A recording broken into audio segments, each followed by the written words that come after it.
So in the previous class, we discussed about the basics of data communication, and we have discussed about the brief introduction about the data communication, and we understood the meaning of data. So it basically the data refers to the information, and we also discussed about the meaning of telecommunication.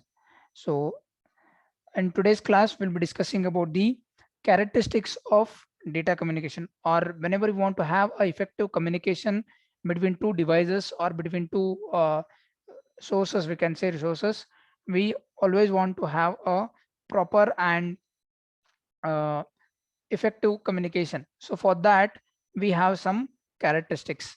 So communication system is made up of a combination of hardware and software. This we already know, because when we say a communication system, it includes all the devices. It can have computers, laptops, smartphones, printers, and so on. And also, whenever we want to share some information or uh, data, we also require these softwares, like we require the browser, web servers, and so on. So many other things are required for the communication. So communication system is basically a combination of hardware as well as the software. So now we will understand, to have this effective data communication, we have the following characteristics. The first thing is delivery. Okay, so the system must deliver data to correct destination, data received by the intended user only. So whenever we want to have a proper communication, the first important characteristics is the delivery of data. So suppose say that a person A and person B want to communicate, and when a person A initiates data transmission, or when he sends a particular file or information, it should reach to the proper destination itself. So when he has initiated the transmission from A to B, the data has to reach to the destination, that is B itself. So that is very much important. The data received by the intended user only. So in the world of data communication on the internet, these things will be managed by the IP addresses. Every device or every node in the internet, or when they want to communicate, will have a proper IP addresses. That is, like we can have a source machine and a destination machine. So the whenever the source machine is wants to send a data or information, it will find what is the IP address for the destination machine. So the data should go to the proper destination itself. Next thing is the accuracy. The system must deliver data accurately. No change should happen. So what is the meaning of this accuracy? Basically, whenever we are sending some information, suppose say that I want to send a information to my friend. Say I want to say, hey, today onwards the classes have started. So if this message is not sent in a proper way, so you might have studied the layers of our OSI model. So in that, we basically divide the data in terms of bits, then we make into frames, and then we send it in terms of packets. So during transmission, there can be possibility of errors.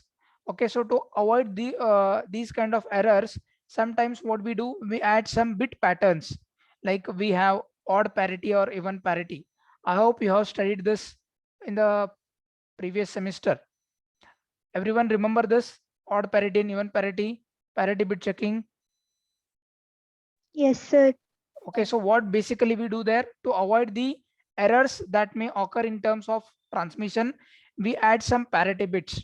Okay, so but when the information is reached to the destination, again these parity bits or these errors has to be removed. So if such things occur, then the original data should reach. Or like for example, we do some encryption and decryption. So if I'm sending hi hello, and in between of every character, if I added a letter 1 2 3 and so on, so that it should not be leaked in between, or the hacker should not hack it. But when the information is reached to the destination, I should receive the original data, whatever the source machine has sent. So the system must deliver data accurately, and data changed or uncorrected is unusable. So if to avoid these transmission errors, if you added some bits, or if you added some uh, unrelated data to that, and if that data is reaching to the destination, then the destination machine or it cannot be used by the destination machine. So that is the accuracy. Next thing is timeliness. The system must deliver data in timely manner. So always our objective of having the basic objective of having the data communication is what? To reduce time. Earlier days we have like we used to have a postman, and with that physically the information was sent. But with the invention of computers and data communication, our objective is to what? Within less time or within very fraction of seconds we want to send the data. But most of the times what happens, data for the data arrival, it will take a little time, or it will sometimes it may take more time. So these things should not occur, or these things should not happen. So the system must deliver data in a timely manner. Data delivered late are useless. Okay, so suppose that I want to receive a information for my work, or if I want to make some decisions, so within 5 minutes or 10 minutes I should receive a mail. So if that is not being done by the data communication system, then it is not worth of using it. So whenever we want to have a effective communication, this is also very much important. And not only in that, it should also send, or it should also receive the data with a proper sequence, we can say, or in the same order. So basically let us take that an example we can take. I want to send information, say like hello, hi, welcome. Okay, assume that we are distributing these in terms of packets. You may be remembering that from the application layer to the bottom layer we have the physical layer. In terms of physical layers, everything will be converted in terms of bits, and then at the next layer we'll be having in terms of frames, then we have some packets and so on. So assume that I have made 3 packets.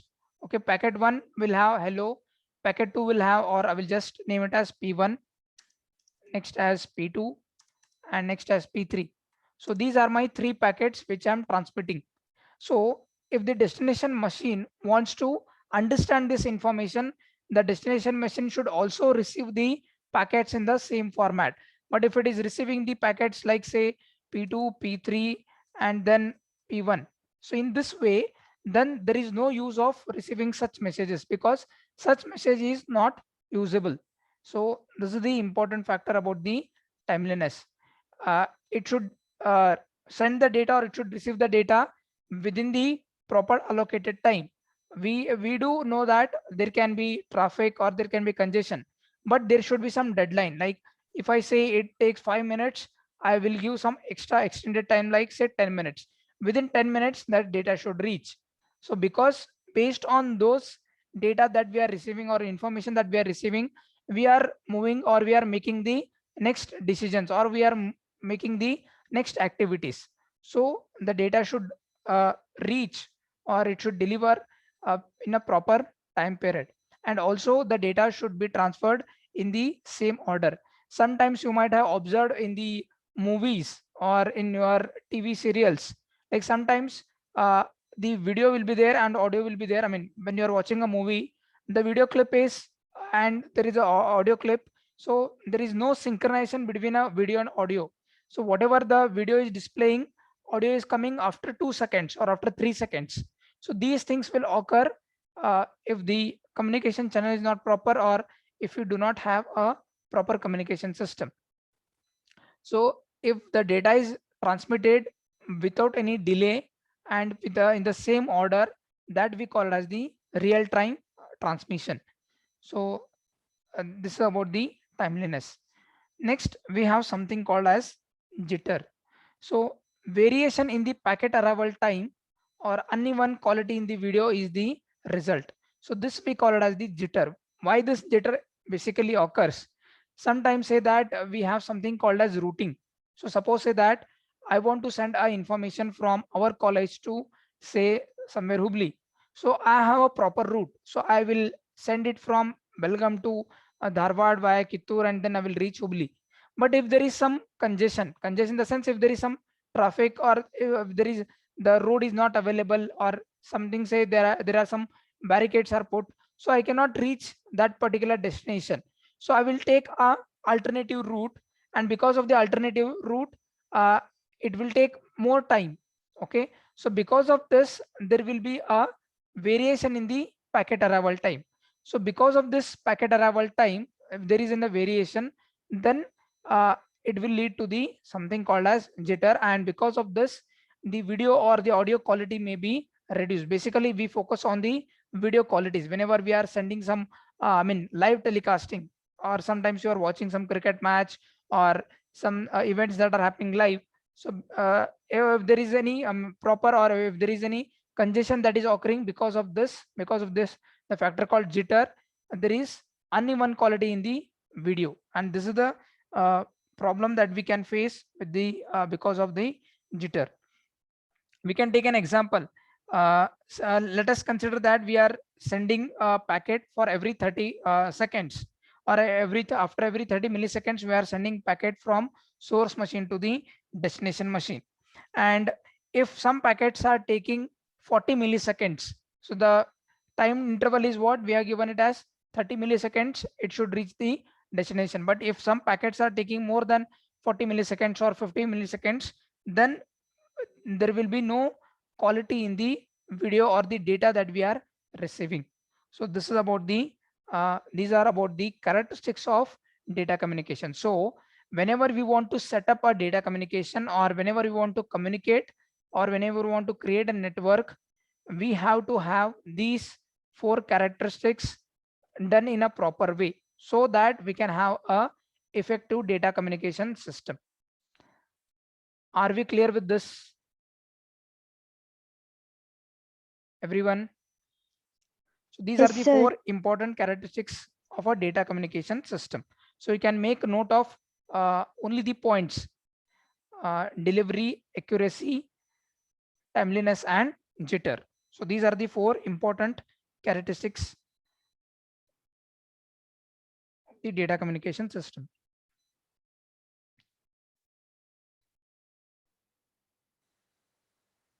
Now we will discuss about the components of a data communication system. So these data components are basic components, we can say. Like we may have some routers, switches, hubs, and so on. Many other devices or components may be required, but these are the basic components that are required between two devices, or between two machines, we can say, whenever they want to communicate.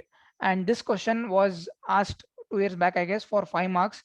What are the components of a data communication system? Very simple. You need to just draw this diagram, and you need to explain these points in one sentences. So what all we have? So we have a sender and we have a receiver. So these two are basically required.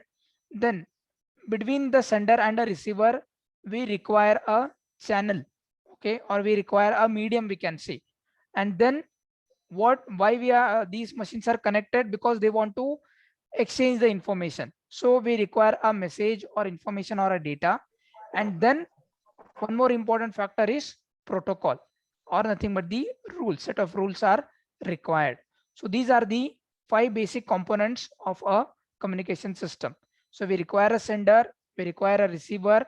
Okay, so the sender and the receiver must be connected by using some communication medium. Okay, and then what we are sending a messages. So before we send a message, or before we initiate the communication, we should have some certain set of protocols. What are protocols basically? Can somebody tell me? Rules. Rules, or we can say guidelines. Okay, or we follow some standards. So those are nothing but the protocols. So whenever we want to have a want to communicate with the internet, so we require a basic protocol. What is that? What we call that? Some basic protocols IP. very much required. Yes. Internet protocol. Okay, apart from that, whenever you want to browse something, or you want to search something in the browser, what you will type in the URL? HTTP. HTTP. HTTP. So these are the some of the basic protocols. In our entire syllabus, we are going to study about different varieties of protocols, but these are basic protocols that are required. So So what is a message? The message is nothing but a information that we want to send or to be communicated. So the information or data can be, it can be in the form of text, it can be numbers, pictures, audio or video. So whenever you are communicating, you can choose any type of information when you are sending or you are receiving. Next is the sender. So the device that sends the data message is called as the sender, or the device or the machine which initiates the data communication or which sends or delivers the data or the information is nothing but the sender. So when we say a sender, it need not be only a computer. It can be a computer, it can be a workstation, it can be a telephone handset, okay, it can be video, it can be camera and anything, okay, which is sending the data, that we can call it as the sender. It can be even a computer also. I mean, it can be a computer which is sending some information to the printer to print a particular file, okay, or print a particular document and so on. So any device that is sending the information or data to the destination is called as the sender. Similarly, we have a receiver, the device that receives the message, okay, from the sender, we call it as the receiver. Again, receiver can be, it can be a computer, it can be workstation, telephone handset and television and so on. And next is the medium. So medium is the thing which connects both the sender and the receiver. Even if you have the sender, receiver, data, everything is ready, but to have a communication, we must require a channel or we must require a medium. So this medium can be the physical path by which a message travel from sender to the receiver. So again, it can be a guided medium or unguided medium. Like we have twisted pairs, coaxial cable, fiber optics. So all these are the, I mean, twisted pair, coaxial cables, all these are the guided medium. Similarly, we can have radio waves. So these are nothing but unguided medium. Okay, so this is about the medium. I think you may be knowing this guided medium and unguided medium. So I can use directly the local area network LAN cable like this, and I can transfer the data, or I can use the Wi-Fi connection, or I can use the radio waves. Through that also I can send or receive the information. Next is the protocol. So it is a set of rules that govern the data communication. So and it is nothing but an agreement between the communicating devices. So before actually the transaction takes place or the transferring of data takes place, both the source and destination machine should have a proper agreement. So that agreement will be governed by these set of protocols. Devices may be connected but not communicating. If we are not having a protocol, and even if the devices are connected, but they cannot communicate. So this is the difference. If I say when the devices are connected, okay, fine, but are they are enabled or are they following some protocols? If the answer is no, then they cannot communicate. So before they communicate, before they start communicate, there should be a medium should be there, and once the devices are connected, then they should follow these protocols or the guidelines, then only they can exchange the information. So they are given Arabic speaker with Japanese speaker, so they are given just example. So when these two different people want to communicate, then they will have some proper guidelines, or they will have some translator, we can say. When the person is sending the information in Arabic or he is speaking in Arabic, the Japanese speaker will take a help of the translator. When the Japanese speaker responds, again it will be sent to the translator, and that it will translate into Arabic and so on. So these are nothing but the protocols. So in a nutshell, we have discussed about the components of a communication system.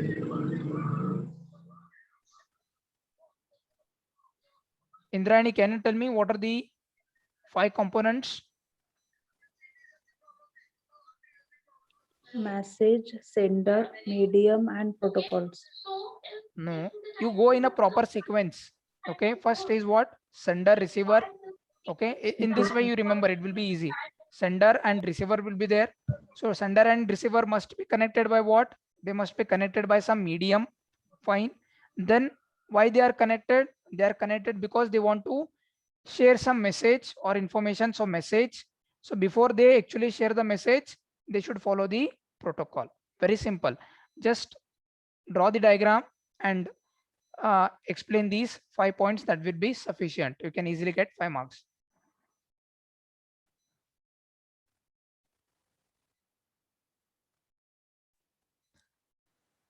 Next, when we say that we are sending data or messages, that data and messages can be in any form. Okay, the data that we are sending, it may be in the just in the text form, it may be a image, it can be number, and so on.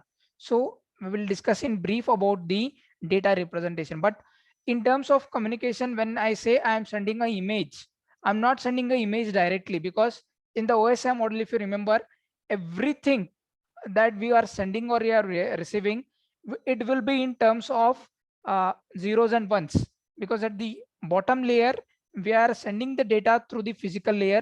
So whenever the we have a picture of physical layer, it has to be converted in terms of zeros and ones. So irrespective of data that you are sending or you are receiving, it should be always in the smallest unit, or in the small pieces which are in numbers, or which are in, say, zeros and ones. So how these different informations are converted or they're represented, so that we'll be studying now. The first thing is about the text. So when you are sending some text messages, it will be in terms of bit patterns or sequence of bits which are represented with zeros and ones. We can have different sets of patterns to represent text symbols, and this representation or symbolic pattern that we use is called as the coding scheme. So we can have different characters, or when you are, say, when I use this example, hi, hello, welcome to the semester, and so on. So these are the different characters, or these are the words. So for these characters or the words, we have to represent them in a certain symbolic way, and that we call as the coding. And basically we use the most famous one, that we use the ASCII code, or also sometimes we may also use the unique code. So this unique code is of 32 bits to represent a symbol or a character in any language. So we can have, when we say 32 bits, we can have these many combinations. So whenever we are sending the textual data, this textual data will be represented in zeros and ones. So most of the time we use this ASCII symbols or ASCII codes, so that we can have 128 symbols. So we can see this example, we can have a pattern of zeros and ones. It is not just a binary number that we are sending, but we are sending some textual information which is represented in binary form. Next, when you are sending a data, it can be just a number. Like for example, I may ask you a roll number of a student, so you will just type the roll number. So you are sending a just a number. So numbers need not be converted into some other symbols, but when you are sending some numbers in decimal form or in another form, it will be converted into binary. So the numbers are also represented in bit pattern, but these numbers need not be converted to some other coding schemes like ASCII and so on.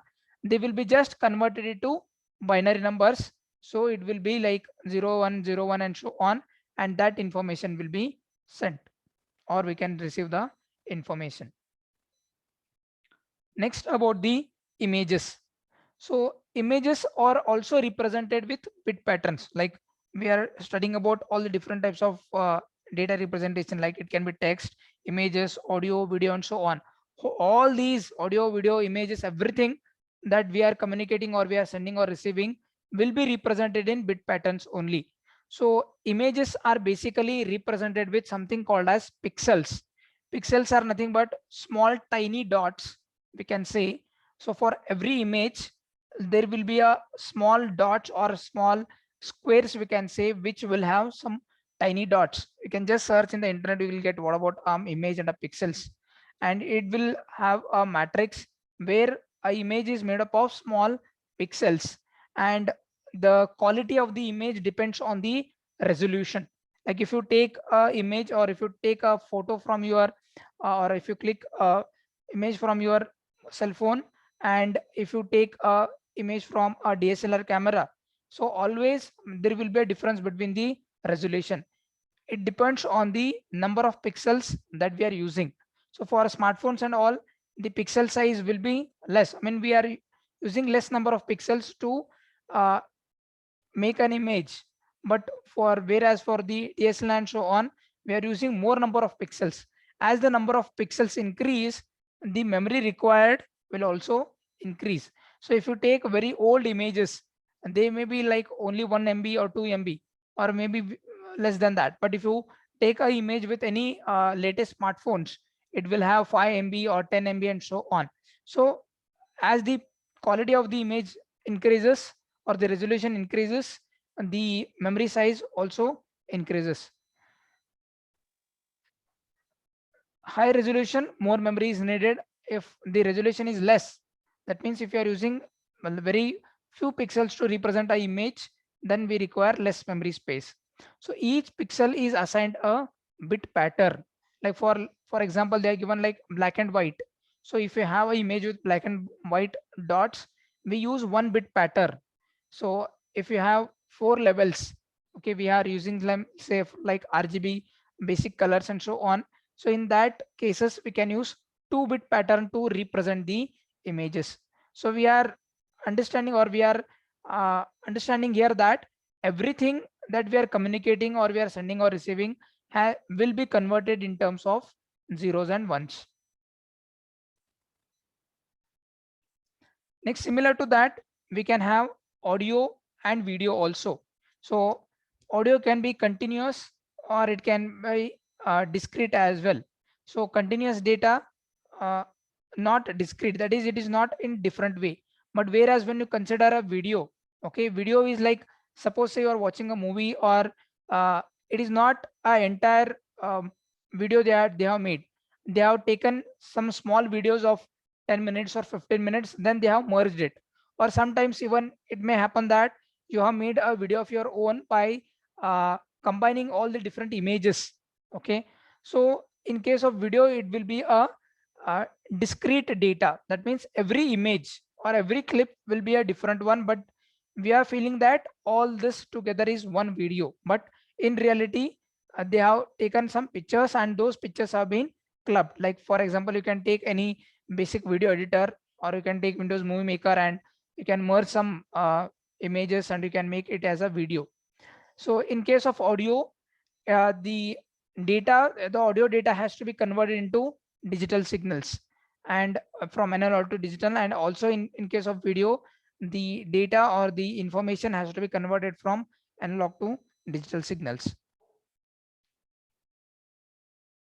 So these are the different types of data that we can transfer or we can exchange over the communication system.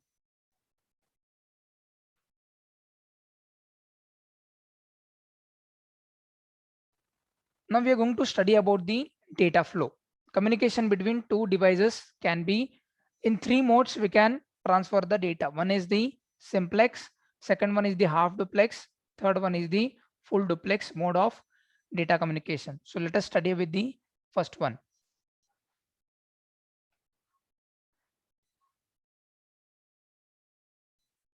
So in case of simplex, it is like a one-way street, we can say.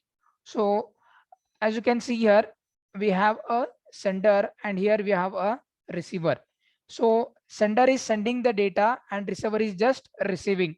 But whereas receiver cannot send back the information, or he cannot give any, or he cannot respond, or he cannot reply. So this is the simplex mode, that is like a one-way street. Only we can have one-way traffic. Like if you go to Bogar West, that first road that we have, so there we have a one-way traffic or a one-way street. Only we can go, but we cannot come in return. So that is, the communication is here is a unidirectional. So in only one direction we can send it.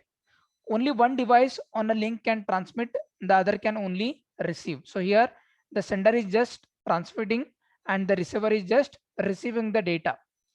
And how it will handle this data transmission?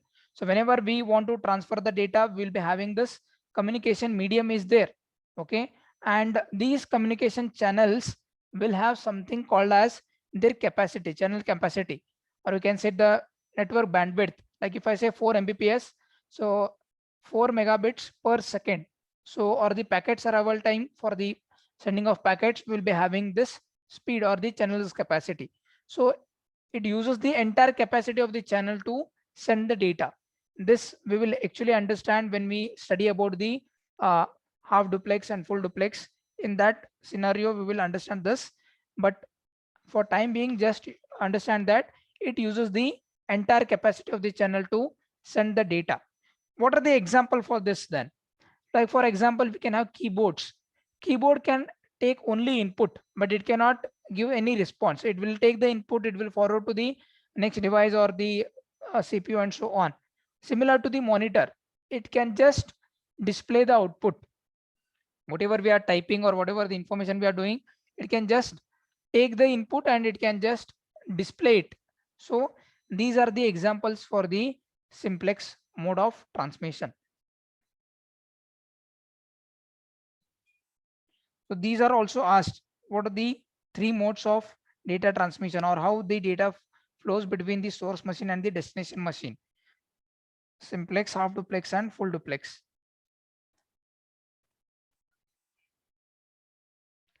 Next, we will discuss about the half duplex. It is one lane with two directional traffic. Okay, that means here, for example, to remember a better example, I will give you. You might have seen near our central bus stand, we have a temple there, a military temple, Durga temple, I guess. So there we have this one lane with two directional traffic. When these vehicles are moving, the in front of that, the vehicles that are coming, they will be waiting. So when again 5 seconds or 10 seconds will be given to that vehicles, those vehicles, they want to go from this side to that side. So it is in that way.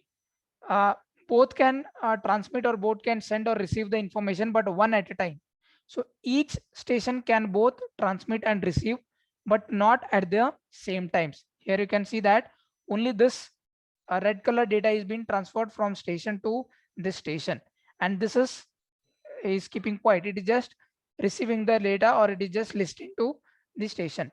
When one device is sending, the other can only receive, and vice versa. So the other thing is like in this case. So now this is transmitting the data and this is just receiving the data. So this is what we call it as the half duplex mode. Now how it will use the channel capacity. The entire capacity of a channel is taken over by the transmitting device. What is the meaning of this? Now who is using this? This station is using the channel because this station is sending the data from here to here. So whatever is the capacity of the channel, whether it is 4 Mbps, 8 Mbps, so on, that entire capacity will be used by this. But if this is using the data, then this will take the entire capacity of the channel and the data can be transmitted. For this, we can have the example as the walkie-talkies. Most of the time, our policemen will be using these walkie-talkies. Okay, so what this walkie-talkies will be doing, everyone will have their own walkie-talkies, but when one person is speaking, other can only listen. Okay, and when that other person starts speaking, others can only listen. In between, they cannot contact, or in between they cannot communicate. So this is the second mode of data flow, that is the half duplex mode. So what you have to, what is the change in that? It is a one lane with two directional traffic. Again, there are no two separate streets, only one lane we have, but both can transmit and both can receive. So as an assignment, I want you to make write down the differences between simplex mode and the half duplex mode. That will be your homework for today.